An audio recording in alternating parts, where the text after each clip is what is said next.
Visto desde arriba, parece el cráter producido por el aterrizaje de un enorme platillo volante, pero en realidad es una de las más productivas minas de diamantes a cielo abierto del mundo. En un remoto lugar de Botswana, en lo más profundo del desierto de Kalahari, funciona a cargo de la empresa de Beers y el gobierno del país la extracción de diamantes de calidad. En un año esta mina denominada Duanang obtuvo más de 11 millones de quilates de diamantes de los 9 millones de toneladas de mena tratada. Desde luego la mina de Duamán es una de las más ricas del mundo, si no la más rica de nuestro tiempo. Lo que se hace es excavar hasta un cierto nivel, formando este cono volcánico, por decirlo así. Porque hay que llegar hasta la roca de Kimberlita, que es donde se encuentran los diamantes, y hay que atacar por todos los ángulos. Ahora bien, para que las paredes no se derrumben, lo que hacemos es escalonarlas en una serie de terrazas. Terrazas como las que hemos visto en el Coliseo romano rodean todo el interior de la mina. La extracción se practica tanto en estas bancadas como en el suelo de la mina. En la base el mineral se arranca mediante palas hidráulicas que descargan sobre camiones de hasta 170 toneladas de capacidad. El material de detritus es llevado a unos vertederos mientras que la mena conteniendo diamantes es transportada hasta una trituradora. Según los expertos, por cada diamante extraído se tratan 250 toneladas de roca. Cuando la cantera está agotada, se colocan explosivos para romper la roca, y los mineros pasan a practicar la explotación subterránea. En la roca de fondo adyacente a la tolva donde están los diamantes, los trabajadores cavan una abertura vertical, un pozo. Túneles horizontales conectan el pozo principal con los puntos de labor. Desde allí se perfora en dirección a la mena. La roca entre los túneles es barrenada para destruir el soporte de la mena de la parte superior y que el mineral pueda caer. Ahora los trozos de roca son más pequeños y son llevados desde el túnel hasta el nivel de producción. Aquí se rompe la roca y se transporta a trituradoras subterráneas antes de ser llevada a la superficie. Las cintas transportadoras fueron utilizadas por primera vez en los años 20 para sacar el mineral al exterior. La primera parada es en la planta principal de tratamiento, donde la mena triturada es lavada y cribada. A continuación, el concentrado va a un edificio llamado acuario. Las 3 torres del edificio constan de un piso para la selección, otro para la recuperación de los diamantes y el tercero es una gran planta conteniendo ácido. A partir de este punto la mena es transportada en contenedores sellados. La regla aquí es: lo que no se puede ver, no se puede robar. El principio en que nos hemos basado es la separación de los trabajadores, una separación física, apartando a los hombres del lugar donde hay una elevada concentración de diamantes. Nuestro proceso es de no intervención personal. Las ventajas del automatismo están demostradas. Mediante equipos de alta tecnología, los diamantes en bruto son automáticamente seleccionados, limpiados, calibrados, pesados y empaquetados. Todo el proceso está controlado por cámaras ocultas. En esta sala de control se sigue la pista del mineral por ordenador y se cuida de la seguridad. Se puede ver qué puertas se han abierto, en qué momento y por cuánto tiempo. Los empleados son fotografiados cada vez que pasan por un área de seguridad. En las zonas de alto riesgo donde alguien podría tragarse un diamante también han de pasar por rayos X. Los diamantes así obtenidos viajan ahora en una cinta elevada que atraviesa la planta y entra en una zona tan protegida que queda fuera de los límites del equipo de filmación. ¿Por qué tanta complicación para un elemento que es carbono en su totalidad, igual que el grafito de los lápices? Porque los diamantes son un tesoro para la humanidad desde hace más de 3000 años. Y porque cada año se venden diamantes en bruto por valor de $7.000 millones, lo que se traduce en 50.000 millones de dólares de valor en joyería. Pero de los millones de diamantes que se compran cada año, pocos son los nuevos propietarios que conocen su historia real. Los diamantes se forman a una temperatura y una presión extremadamente altas, y el único sitio de la Tierra en que se pueden encontrar es a gran profundidad, unos 160 kilómetros debajo de la superficie. Ahí es donde los átomos de carbono se unen lentamente, formando cristales de gran tamaño. Sabemos que algunos de estos cristales pueden tener el tamaño de una pelota de fútbol, o quizá de una sandía. A lo largo de millones de años, bajo un calor intensísimo y presión difícil de imaginar, cristalizan los diamantes. Después emprenden su ascensión a la superficie de la Tierra a través de una chimenea en forma de zanahoria llamada de kimberlita. Las chimeneas de kimberlita contienen otros minerales además de los diamantes. Pequeñas explosiones volcánicas lanzan el torrente hacia la superficie a una velocidad de Mach 1. La famosa chimenea de Kimberley en África del Sur, descubierta a finales de los años 80, tenía un diámetro de 15.000 metros cuadrados y 12.000 metros de profundidad. Nuestro conocimiento sobre los diamantes lo hemos ido adquiriendo poco a poco. En 1772 el químico francés Antoine Lavoisier acabó con el mito de que los diamantes no podían arder.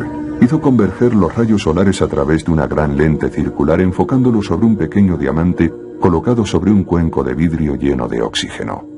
Al cabo de unos minutos se formó el humo y el diamante empezó a arder sin llama. Después de un rato solo quedó un montoncito de cenizas, el polvo al polvo, igual que las personas. Descubrió que el diamante se convertía en dióxido de carbono, pero no llegó a realizar el paso siguiente que demostraba que el carbono era el elemento constitutivo del diamante. El diamante es un elemento puro, como el carbono. El descubrimiento de la composición del diamante corresponde al químico británico Smithson Tennant a comienzos del siglo XIX. En una mano cogió una cantidad ya medida de diamantes y en la otra mano la misma medida de grafito o carboncillo. Quemó los dos montones de la misma forma que lo había hecho Lavoisier y demostró que en cada caso se producía exactamente la misma cantidad de dióxido de carbono. Esto probó, sin lugar a dudas, que tanto el diamante como el negro grafito, el suave material de los lápices, eran químicamente idénticos, a pesar de su apariencia tan diferente. La fecha de nacimiento de un diamante fue un misterio hasta la década de 1880 porque, pasada cierta fecha, el carbono ya no puede ser datado. Pero los científicos aprendieron a datar los restos minerales encontrados dentro de la piedra. Se descubrió que los diamantes eran mucho más antiguos que la kimberlita donde se alojaban. La kimberlita es solo el huésped de los diamantes, el vehículo utilizado para ascender a la superficie de la Tierra. Con 3.300 millones de años, los diamantes son casi tan antiguos como la misma Tierra. En la India, los primeros mineros del diamante en el siglo IV a.C. solo veían algo que brillaba. Los hombres que extraían grava del río Krishna en el sur de la India creían que los diamantes nacían en la arena. Pasada la estación lluviosa, la gente bajaba en tropel a los bancos del río para cribar la arena o el material que fuera en busca de diamantes. Se creía que el diamante en bruto, que tiene el aspecto de un trozo de vidrio sucio, tenía propiedades mágicas. Estas recorrían toda la gama, desde resucitar a animales muertos, decirte si tu pareja cometía adulterio, hacer invisible al que lo llevase, dar ánimos, apagar incendios, cualquier cosa que se pueda uno imaginar. La productividad de diamantes en la India alcanzó su cenit en el siglo XVI con una producción máxima entre 50.000 y 100.000 quilates.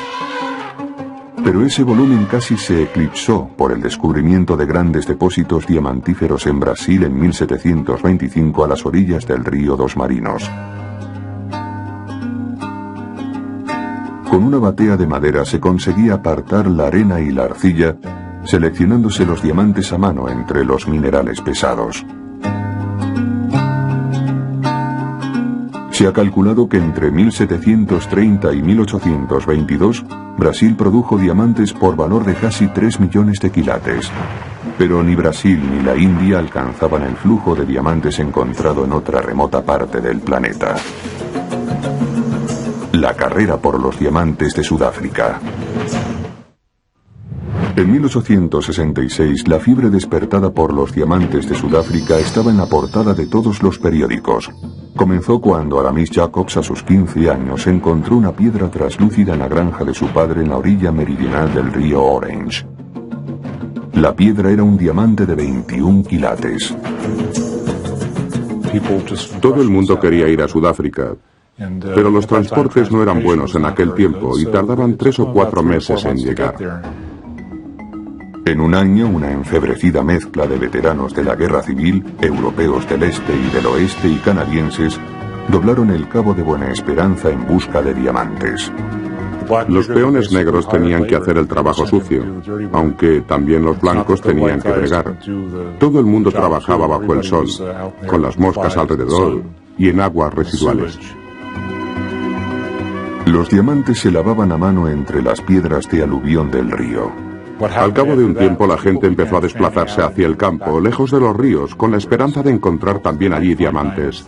Y los encontraron. En 1869 nació la práctica de la excavación en seco para buscar diamantes. Estas imágenes fueron filmadas en 1917 por Thomas Edison en Kimberley, África del Sur. Cuanta más profundidad se alcanzaba, más claro se veía que los diamantes salían de la tierra, no llegaban allí desde los ríos. Quizá fuera la roca madre. A 32 kilómetros hacia el norte había una granja propiedad de unos holandeses de nombre De Beers. En esa propiedad los mineros encontraron diamantes en bruto de un tamaño como nunca antes se había visto. Thomas Edison filmó la zona que los mineros llamaban Kimberley. Era una ciudad en expansión. Un inglés de 17 años y delicada salud, pero muy ambicioso, atendió la llamada de su hermano mayor y viajó a Kimberley. Su nombre era Cecil Rhodes. Cecil Rhodes es recordado como dos personas en una. Por una parte era un gran aventurero. Fue muy activo ampliando los territorios del Imperio Británico de su tiempo. Pero también se le recordará como un gran empresario. Y un hombre empeñado en no ser minero. Era muy peligroso. Murió mucha gente.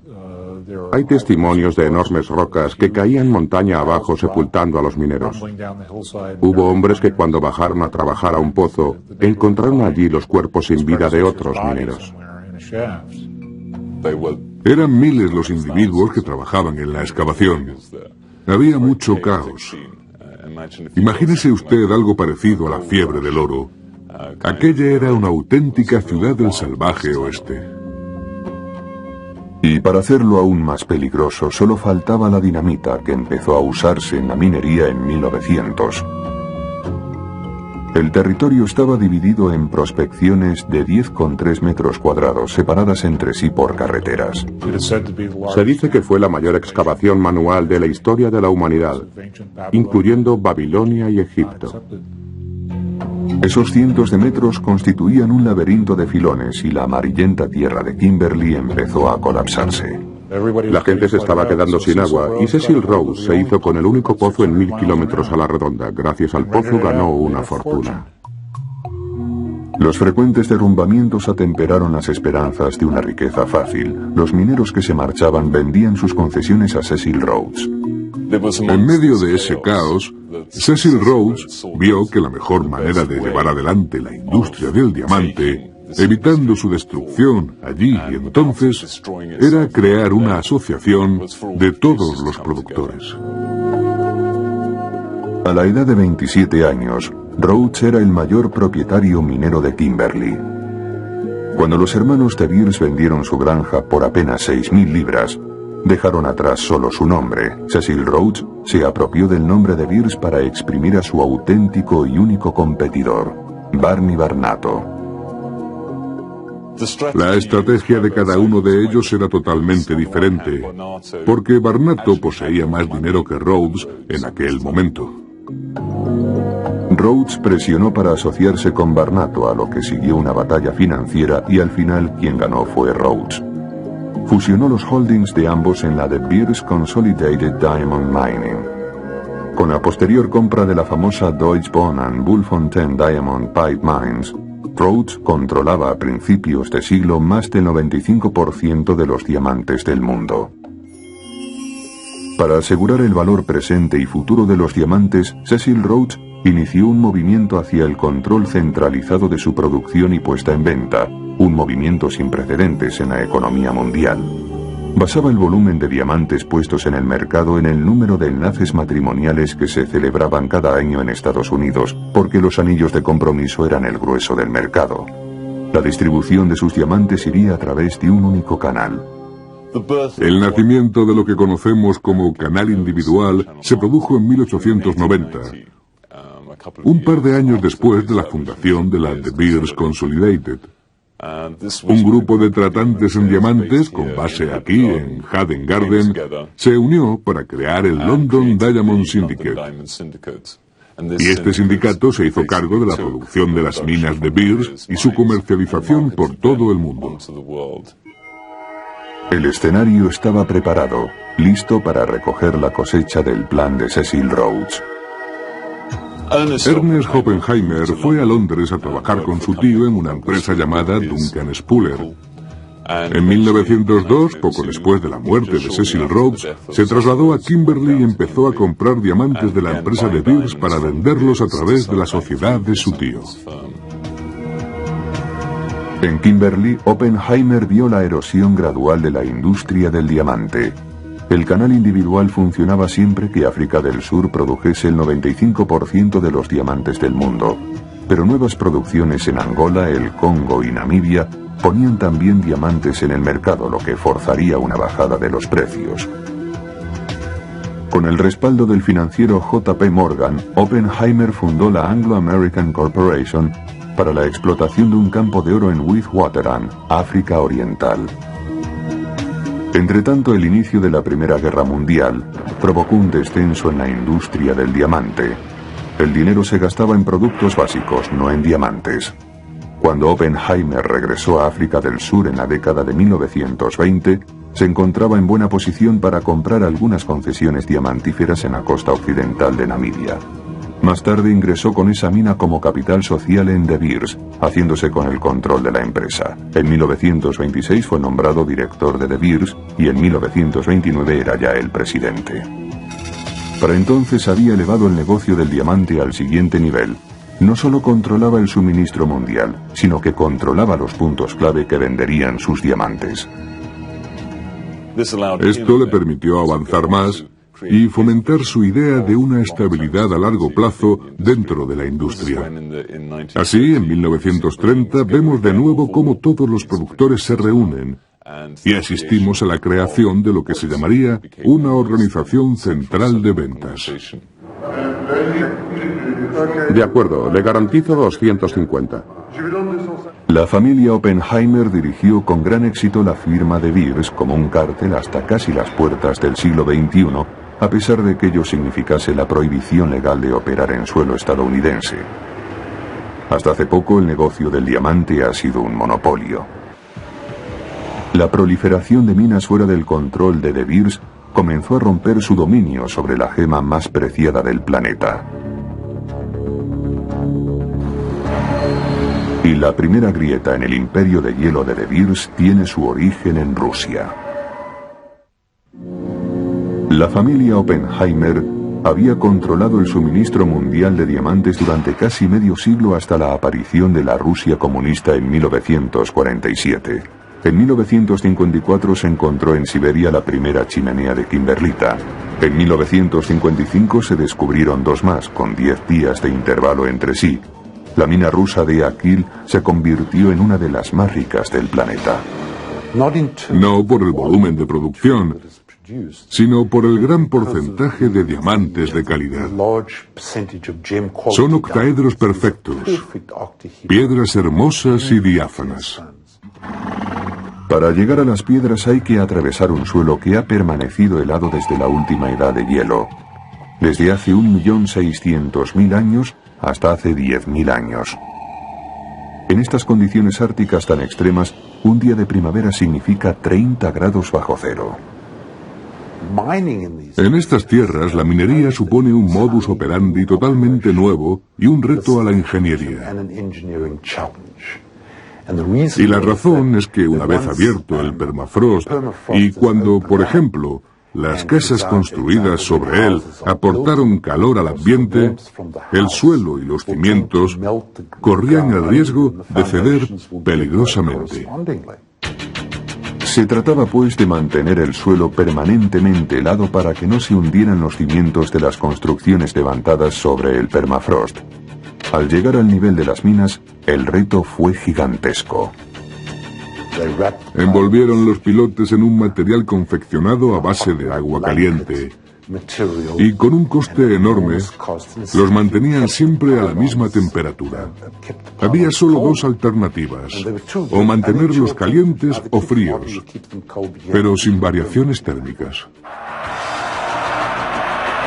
La Unión Soviética amenazaba con inundar los mercados con sus diamantes. De Beers se movió con rapidez y compró todo el stock que poseían. Este acuerdo terminó en 1991 tras la caída del Imperio Soviético. Mientras una parte de la producción de diamantes sigue con De Beers, un porcentaje se vende ahora fuera del cártel, debilitando su posición de únicos suministradores fiables de diamantes de calidad. La última entrada en esta industria multibillonaria ha tenido lugar en Canadá. En la década de 1970, un geólogo de la Columbia Británica comenzó a recoger muestras en la tundra del noroeste de Canadá. Los escépticos lo tildaron de loco, pero Chuck Fipke era un auténtico Indiana Jones que siguió el rastro de la kimberlita hasta encontrar su nacimiento en el fondo de un lago. En 1985, yo estaba cogiendo muestras justo allí, en esa parte de ahí enfrente. Y cuando llevamos las muestras al laboratorio de Kelowna, vimos que contenían alrededor de 5.000 peridotitas y unos 1.700 dióxidos de cromo, minerales que afloran en la kimberlita diamantífera. Con el dinero que le prestaron amigos, compañeros de clase, Fipke y otro geólogo llamado Stu Bluson, delimitaron con estacas un área poco menor que Rhode Island. Tras años de fracaso y a menudo al borde de la ruina, el tenaz Fipke consiguió el éxito. Ahora asociado con BHP Minerals, una enorme empresa minera, la mina canadiense denominada Acatai produce cerca del 4% de los diamantes del planeta por su peso y el 5% por su valor. Las chimeneas están en el fondo de los lagos y para prepararlos para la extracción se vaciaron de peces y se drenaron. Básicamente se excavó un gran agujero, un agujero que tiene que ser mayor que la chimenea, como es lógico, porque hay que construir también una carretera de acceso.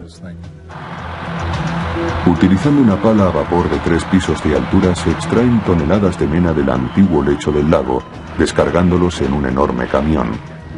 Cerca de la planta la mena pasa por una serie de cribas y rodillos y otros equipos que la desmenuzan.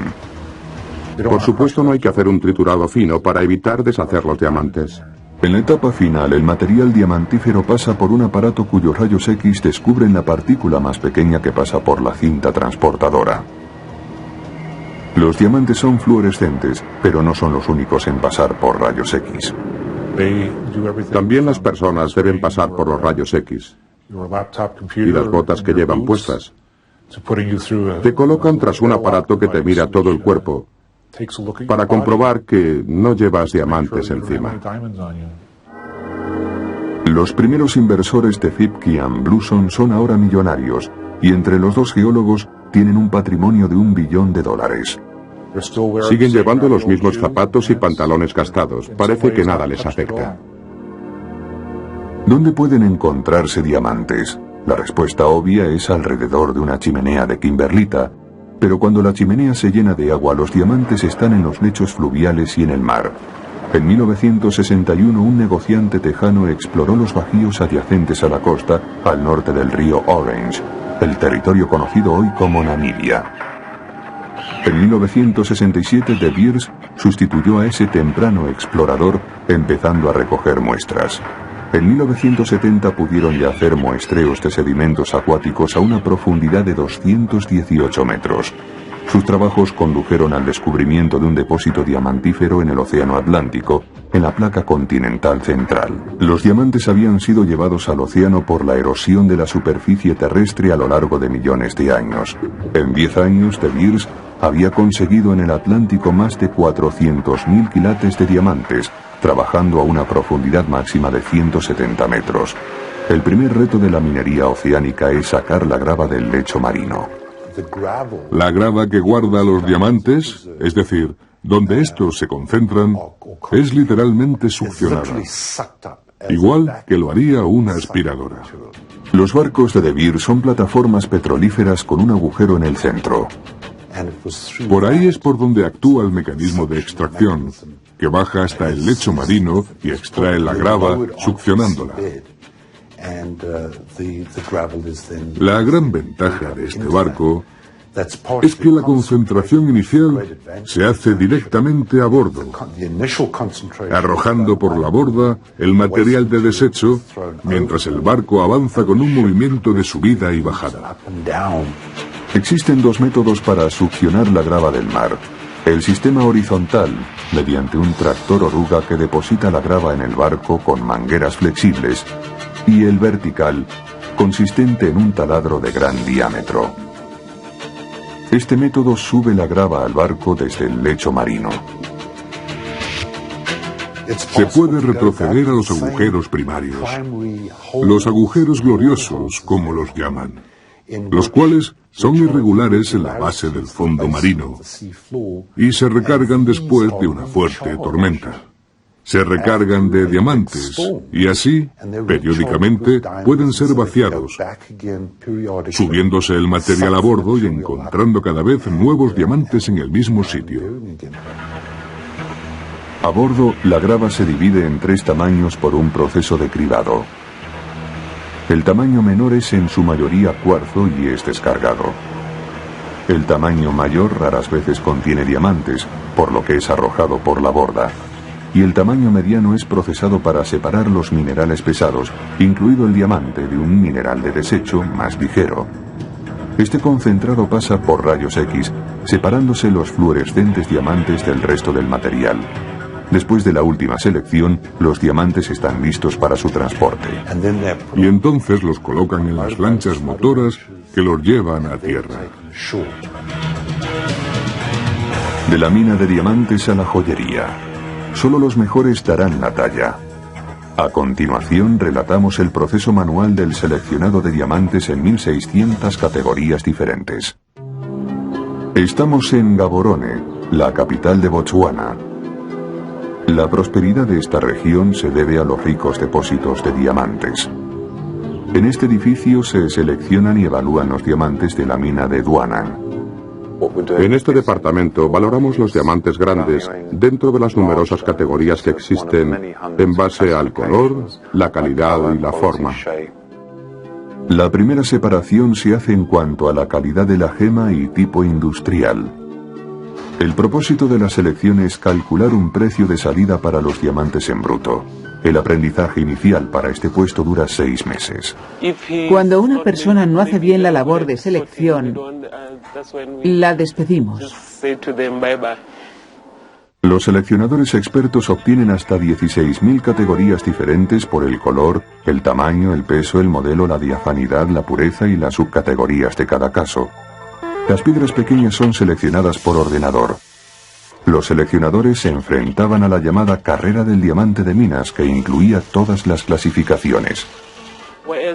Ahora contamos con máquinas que nos ayudan a seleccionar alrededor del 60%. Los diamantes que pasan por esta sala representan el 70% del Producto Interior Bruto de Botswana, nada menos que $4.000 millones. Un enorme beneficio en dólares para Botswana y su economía. De hecho, los diamantes han transformado la economía durante los últimos 20 años. Una vez seleccionados, De Beers ofrece a la venta en Londres los diamantes en bruto 10 veces al año. A estos eventos se invita a la élite, 125 joyeros especializados en diamantes. Vamos a Londres y nos enseñan el tipo de mercancía que estamos acostumbrados a transformar. Podemos manipularla y la distribución es la adecuada, porque nos preparan un puesto de trabajo conveniente a nuestra actuación. Estos joyeros confeccionan algunas de las piezas más exquisitas del mercado. Son años y años reuniendo y almacenando brillantes y llevando un inventario hasta que realmente se tienen las piedras necesarias, porque lo que sucede es que tienen que poderse emparejar entre sí. Para reunir las piezas de este fantástico collar de brillantes amarillos se tardaron 3 años. Su color se debe a restos de nitrógeno. El color aumenta el valor de la piedra. El precio al por mayor es de $1,2 millones y de venta de $2,4 millones. Los clientes son principalmente miembros de la realeza, millonarios árabes o de países emergentes, donde han aparecido personas con elevada capacidad adquisitiva. Las piedras se emparejan por color, nitidez y forma. Esta pieza del centro, que aquí es una tiara, podría también utilizarse para collar. Las piedras tienen forma de pera o redonda, unas más grandes y otras más pequeñas, amarillas y blancas. La mayoría de las piedras de esta tiara son de clase D, perfectas. Estas son de firma. Son como cuadros. Sí, para nosotros son piezas de firma, la gente las reconoce. Hay muy pocas empresas en el mundo que puedan ensamblar algo como esto. La metamorfosis del diamante en bruto a una gema comienza en las expertas manos del especialista. Cada diamante se talla para maximizar el peso de la piedra y librarla de imperfecciones. Los más pequeños, de menor valor, se cortan a menudo con láser. Si vemos algo dentro de la piedra que después no quedaría bien en la piedra principal, lo indicado es cortarla y hacer 2 piedras de una. Siempre hay que tratar de conseguir la piedra más grande posible. La mejor.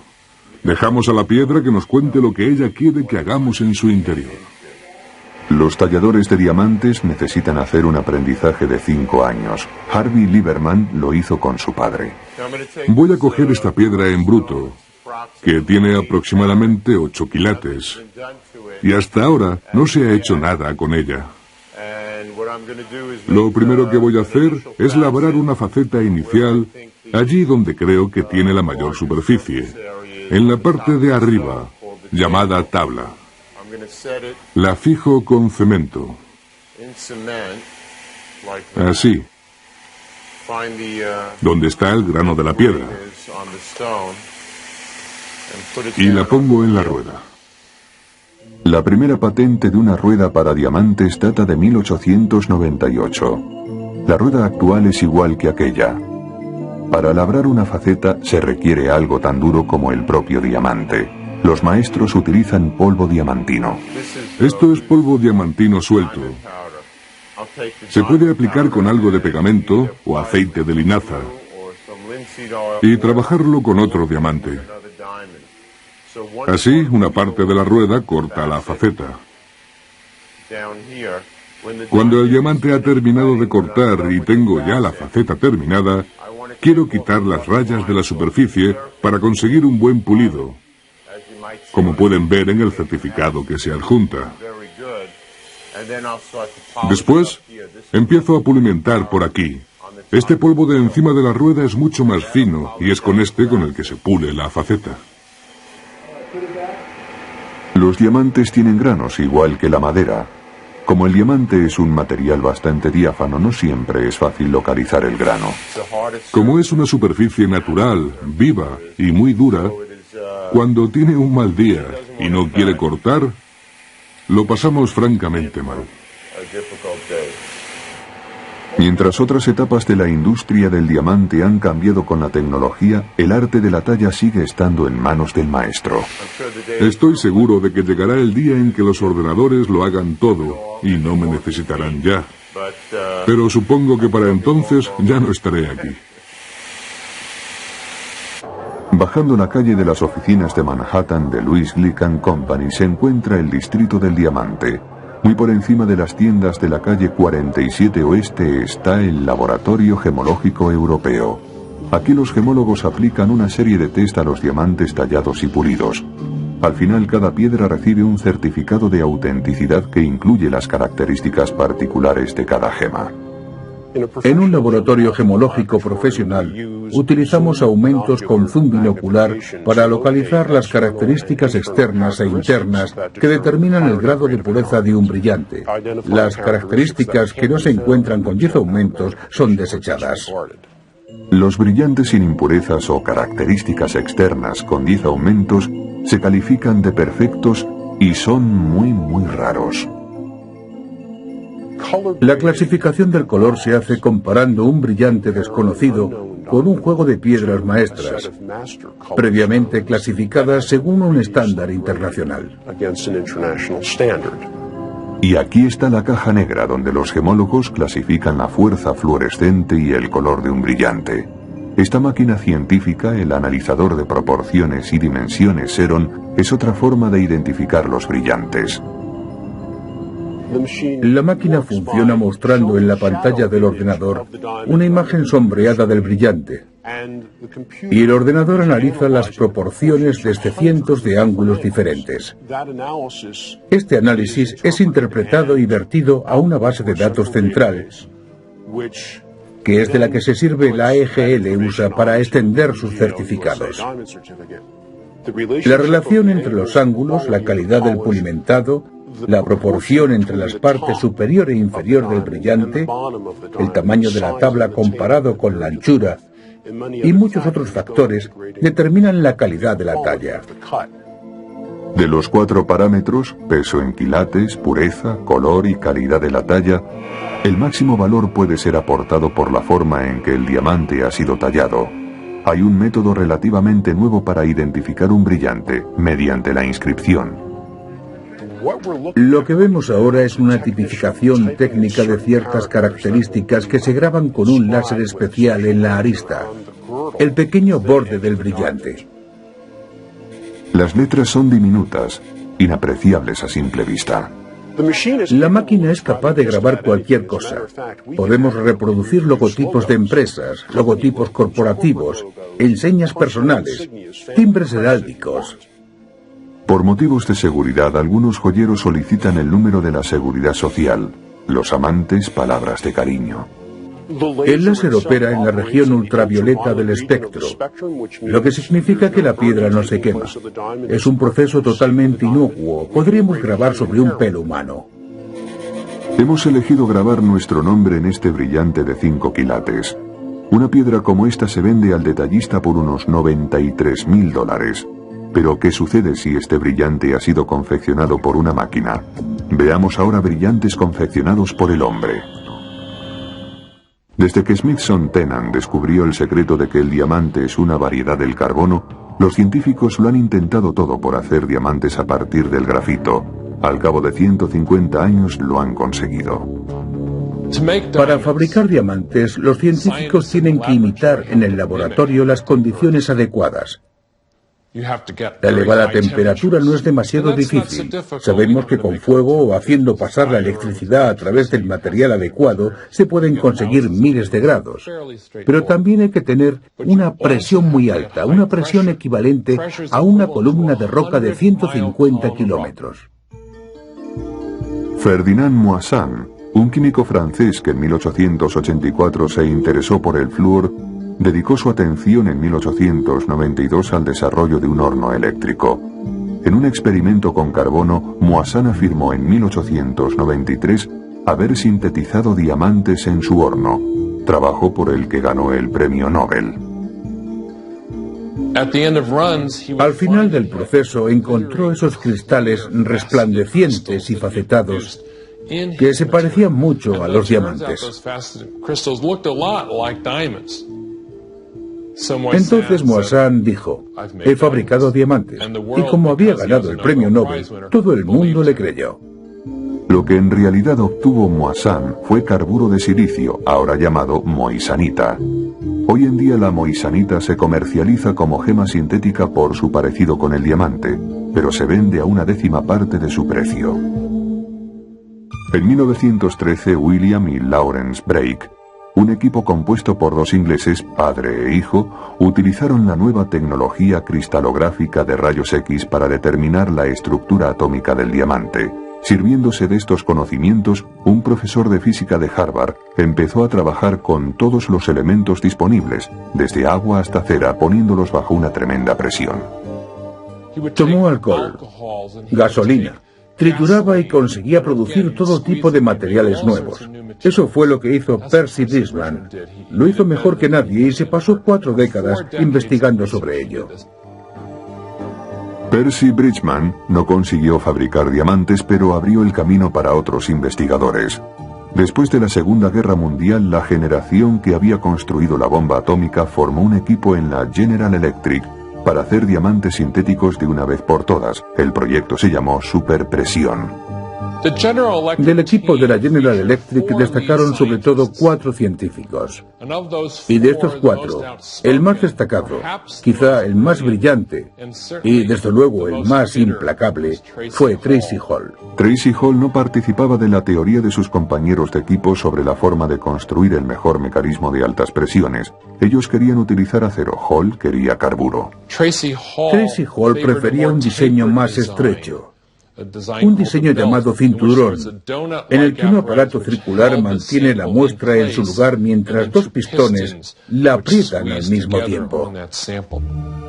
En el equipo, Herb Strong era el mayor rival de Tracy Hall. En diciembre de 1954, Strong se adelantó a sus compañeros asegurando que había fabricado 2 pequeños diamantes.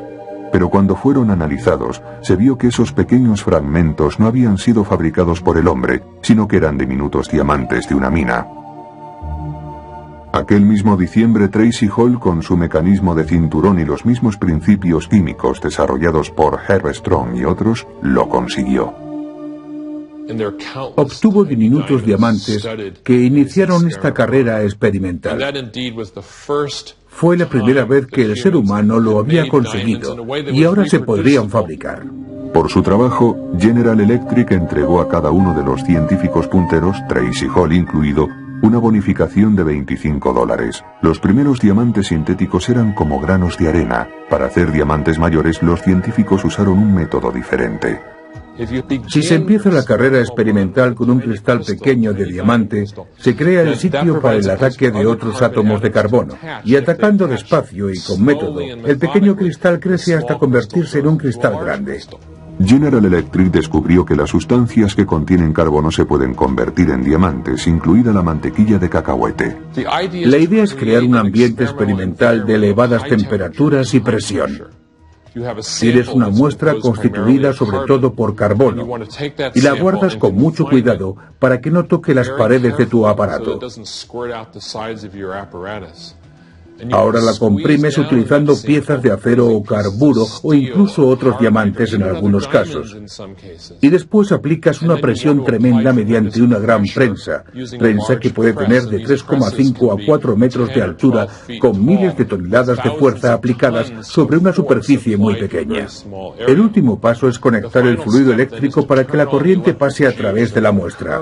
Así, ésta se calienta a una temperatura extremadamente alta mientras está bajo presión. La corriente eléctrica pasa por 2 de los ánodos opuestos y por la muestra. En pocos minutos, la presión y la temperatura operan el milagro. Con un martillo se golpea el cubo, ahora más pequeño y de color gris por el calor. Este diamante negro se puede utilizar para un taladro destinado a romper rocas macizas. Al principio, todos los diamantes sintéticos se destinaban a la industria, pero ahora las gemas de calidad producidas por el hombre en el laboratorio se fabrican para la venta. Un diamante sintético de 1 quilate se vende por $600. Un diamante similar de una mina cuesta $5.500. ¿Qué otras sorpresas nos reservan los diamantes?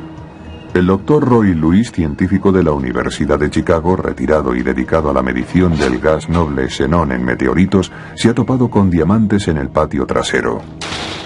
Los meteoritos que encontramos son tan antiguos como la Tierra, pero los diamantes vinieron de las estrellas antes de que se formara nuestro sistema solar, así que son más antiguos que la Tierra. Estos diamantes tendrán algún valor. Si me dieran 1 céntimo por cada uno, pagaría la deuda nacional. Luis guarda sus granos de diamantes presolares en un frasco. Dice que tiene 50 cuatrillones, es decir, un 5 seguido de 16 ceros. Estos diamantes que tengo aquí se han formado en las atmósferas estelares. La temperatura es muy elevada, pero la presión es realmente baja. Son átomos de carbono, igual que los diamantes de la Tierra. Y están ordenados de la misma forma unos respecto a otros.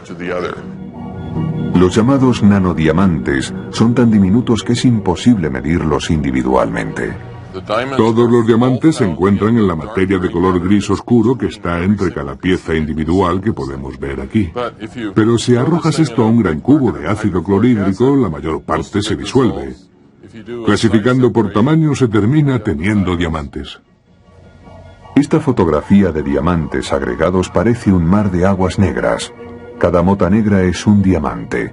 Y probablemente son diamantes derramados. Así los llamamos, porque son muchísimos y muy pequeños. Seguro que estoy contaminado de estos diamantes.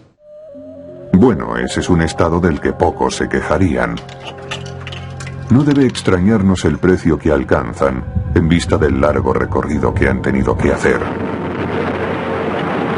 Expulsados del interior de la Tierra, cribados entre la arena o succionados del lecho oceánico. Estas piedras son seleccionadas y talladas, esmeriladas y pulidas, hasta la perfección. Son a la vez una herramienta industrial indispensable y la más deseada de las joyas. Nunca dejarán de fascinarnos. Los diamantes.